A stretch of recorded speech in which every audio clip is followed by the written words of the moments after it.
Hello बच्चों, the question says find number of zeros at the end of 45 factorial. So 45 factorial जो solve करेंगे तो इसमें number of zeros कितने आएंगे। तो यहाँ पे इस क्वेश्चन को सॉल्व करने के लिए हम की कंसेप्ट यूज करेंगे। हमें 2 की पार एंड 5 की पार पता लग जाए तो हम number of zeros find out कर लेंगे।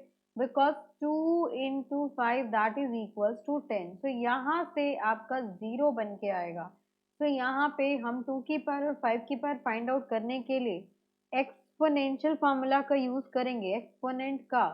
सो exponent of p in n factorial is equals to, ये हो जाएगा आपके पास exponent of p in n factorial will be equals to n upon p greatest integer function plus n upon p square greatest integer function and so on, जब तक आपके terms zero ना आने लगे।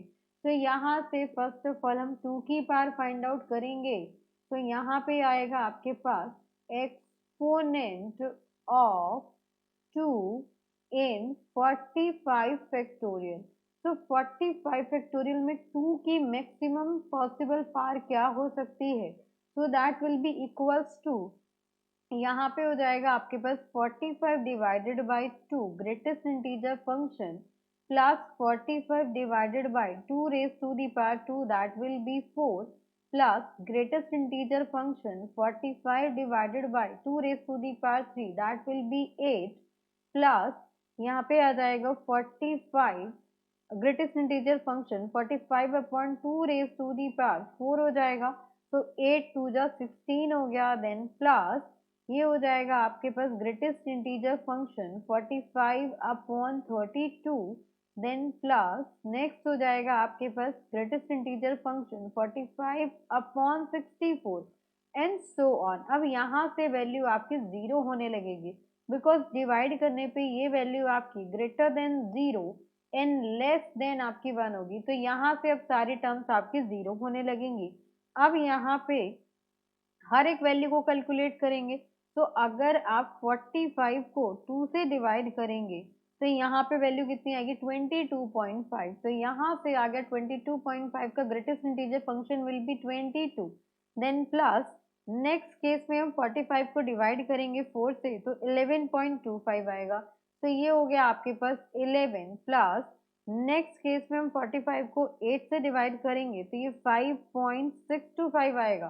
तो ग्रेटेस्ट इंटीजर फंक्शन ये value आ गई आपके पास 5। देन नेक्स्ट इसको हम डिवाइड करेंगे 16 से तो 2.8 आएगा। तो यहाँ से वैल्यू आ गई आपके पास +2। देन नेक्स्ट हम डिवाइड करेंगे इसको 32 से तो 32 से डिवाइड करेंगे तो 1.4। तो यहाँ से वैल्यू आ गई आपके पास +1। तो अब हम इन सबको ऐड करें, आपके पास वैल्यू है 22 प्लस 11 देन +5 +2 +1, यहाँ से वैल्यू आएगी आपके पास 41। तो 2 की पार कितनी आ गई, 2 की पार आ गई आपके पास 41। Now exponent of 5 in 45 factorial will be equals to greatest integer function 45 upon 5 plus greatest integer function 45 upon 5 square that will be 25 plus greatest integer function 45 upon 5 raised to the power 3। तो ये हो गया आपके पास तो 125 and so on. तो यहाँ से value आ जाएगी आपके पास 45 को हम 5 से डिवाइड करेंगे तो ये आ गया आपके पास 9 प्लस आप 45 को डिवाइड करेंगे 25 से तो ये आ जाएगा 1.8। तो ग्रेटेस्ट इंटीजर फंक्शन वैल्यू आपकी 1 आ गई एंड देन ये वाली वैल्यू आपकी 0 हो जाएगी बिकॉज ग्रेटर देन 0 होगी एंड लेस देन 1 होगी। तो यहाँ से आ गया 0। अब सारी टर्म्स आपकी 0 ही आएंगी। तो यहाँ से आ गई आपके पास पार्ट 10। तो 2 की पार है आपके पास 41, 5 की पार 10 है।